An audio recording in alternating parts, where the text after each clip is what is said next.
काल रात्रीच्या हल्ल्या प्रकरणानंतर आपल्याबरोबर बोलण्यासाठी आहेत मोहित जी कंबोज। मोहित जी, क्या बताओगे कल रात में आखिर हुआ क्या था? देखिए, मैं एक शादी से निकल के अपने घर पे वापस आ रहा था। रास्ते में कलानगर जंक्शन के ऊपर जब गाड़ी सिग्नल पे रुकी, अचानक 300 से 400 लोगों ने मॉब ने गाड़ी पे एकदम से अटैक किया। 10-20 सेकंड तो मेरे को समझ में नहीं आया हुआ क्या है। जिस तरह से ज़ोर ज़ोर से गाड़ी पे मारने लगे, एक आदमी ने गेट खोला, लॉक तोड़ दिया पीछे का, अपनी गाड़ी का हैंडल देख से पूरा तोड़ दिया पूरा। तो मेरे को 20 सेकंड 25 सेकंड रियलाइज़ किया कि हमला अटैक हुआ मेरे पे। तो मैंने अपने वहाँ पे जो ड्राइवर मेरे थे, मैंने उनको शांति से समझाने की कोशिश की कि इतना भीड़ है, कहीं ऐसा नहीं हो जाए कि कोई गाड़ी के नीचे आ जाए, किसी को चोट लग जाए। तो मैंने बोला, भाई आपको गलत फहमी है, किसके ऊपर आप हमला कर रहे हो, क्या कर रहे हो? तो उन्होंने बोला, छोड़ेंगे नहीं, मान देंगे, जान से मार देंगे, आज बख्शेंगे नहीं। इस तरह से नारेबाजी कर कर एकदम अंग के ऊपर आकर कैसे मॉब लिंचिंग हो सकती थी, कल उस तरह का कुछ पूरे घटना को फ्रेम करके मुझे लगता है रखा था। लेकिन ईश्वर का आशीर्वाद, महादेव का आशीर्वाद कि मैं वहाँ से सुरक्षित निकल गया। कुछ पुलिसकर्मी थे वहाँ पर जो तुरंत दौड़ के आए, उन्होंने मॉब को हटाने की कोशिश की वहाँ से, और जैसे जगह मिली तो मैंने ड्राइवर को समझाया ऐसे गाड़ी लेके निकलो। तो वहाँ से फिर निकल के हम लोग सुरक्षित में घर पे आ गया। सर, आपने एक लेटर भी लिखा है जिसमें मॉब लिंचिंग हो रही थी, ऐसे आपने लिखा है पुलिस को। क्या कहना है पुलिस का, और आपको कुछ पुलिस से कुछ सुरक्षा या फिर ऐसे कुछ सिक्योरिटी प्रदान की गई है क्या? देखिए, पूरा घटनाक्रम सीसीटीवी कैमरे में रिकॉर्डेड है। वहाँ पे मीडिया के कर्मी भी वहाँ पे मौजूद थे। साथ ही साथ ट्रैफिक पुलिस का पूरे मुंबई में सीसीटीवी कैमरा फुटेज है। उसके अंदर देख सकते हैं कि वहाँ पे किस तरह से लोगों ने अटैक किया, लोगों ने हमला किया और कैसे वहाँ से मैं निकला। ये साफ दिखता है कि विरोधी पक्ष नेताओं का आवाज़ दबाने का काम और रोड पे डराने और धमकाने का काम जिस तरह से महाराष्ट्र सरकार अगर कर रही है अपने गुंडों के द्वारा, तो मैं स्पष्ट बोलना चाहूँगा, ना हम डरते हैं ना घबराते हैं।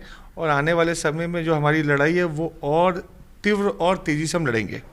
सर, कुछ सांसदों ने, शिवसेना के और कुछ लोगों ने ऐसा कहा है कि आप वहाँ से जा रहे थे, आपको वहाँ से जाने की ज़रूरत नहीं, आप दूसरे रास्ते से जा सकते थे। और दूसरी बात, जब वहाँ से आप जा रहे थे तब आप रुके, वहाँ से गाड़ी से उतरे और देखा, कुछ फ़ोटो वगैरह भी निकालने की कोशिश की, ऐसे कुछ हुआ था? देखिए, कौन सांसद क्या बोलता है, ये सब बोगस उनके आरोप है। आप CCTV camera footage Mumbai police check करेगी, उनको सब समझ में आएगा, दूध का दूध पानी का पानी हो जाएगा। सिक्योरिटी आपने मांगी थी क्या इस पूरे घटना के बाद? और अभी भी हम लोगों ने नीचे देखा, एक पुलिसकर्मी था नीचे, तो कुछ सिक्योरिटी मांगी थी और इससे ज़्यादा सिक्योरिटी चाहिए आपको? देखिए, ऐसा है कि मैंने अभी नहीं, ये पहले से जब से नवाब मलिक ने मुझे डराया धमकाया था, और बाकी अन्य ऐसे इंसिडेंट हुए कि मैंने काफ़ी टाइम मुंबई पुलिस को पत्र लिख के सिक्योरिटी की मांग की, लेकिन आज तक कोई भी सिक्योरिटी मेरे को दी नहीं गई। ये भी अभी टेम्परेरी कोई पुलिस स्टेशन से आए होंगे तो मुझे पता नहीं, जानकारी नहीं, लेकिन मुझे ऐसी कोई जानकारी अभी तक सुरक्षा की है नहीं। ये सरकार गुंडों को सुरक्षा देती है, ये सरकार दलालों को सुरक्षा देती है, ये सरकार जो इस सरकार के पैसे संभालते हैं उनको सुरक्षा देती है। लेकिन हम जो देश के लिए और इनके भ्रष्टाचार को उजागर कर रहे हैं, इनका आईना लोगों को दिखा रहे, दर्पण दिखा रहे, तो ये डर के हमारी सुरक्षा विड्रॉ करके गुंडों से हम पे हमला करवा के हमारी आवाज़ डरा के धमका के बंद करने का प्रयास करती है।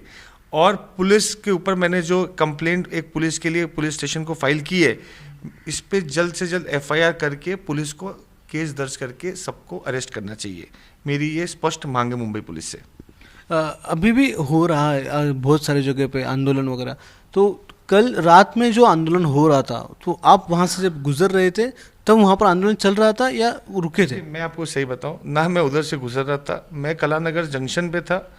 वो आंदोलन कहाँ चला था मुझे कोई जानकारी नहीं है, पहला विषय ये। मैं कलानगर जंक्शन, ये घटना कलानगर जंक्शन की है, कोई घटना कोई मातोश्री के बाहर की नहीं है। तो ये जिस तरह से बताया जा रहा है कि मेरे गाड़ी के अंदर हथियार थे, ये थे, तो आप मेरी गाड़ी के अंदर घुसे, आप मेरी गाड़ी का गेट तोड़ के अंदर आए, क्यों? आप मेरे अंदर ऐसी कौन सी स्क्रीनिंग मशीन थी कि आपको पता चल गया कि मेरी गाड़ी के अंदर क्या था?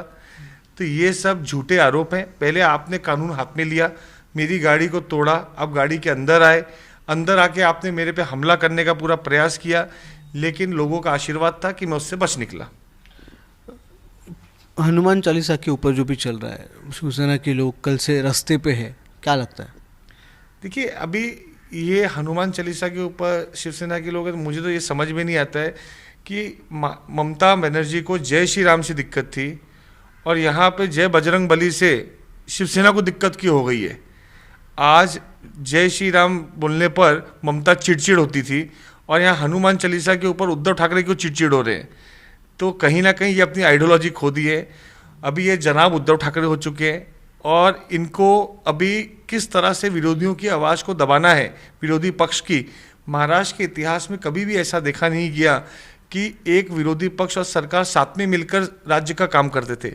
अभी आवाज़ दबाने का काम, अगर आप पुलिस के ऊपर केस बना के दबा लो, फैब्रिकेटेड केस बना के दबा लो, उनको अरेस्ट करके दबा लो, नहीं तो आप घर पे बीएमसी भेज दो।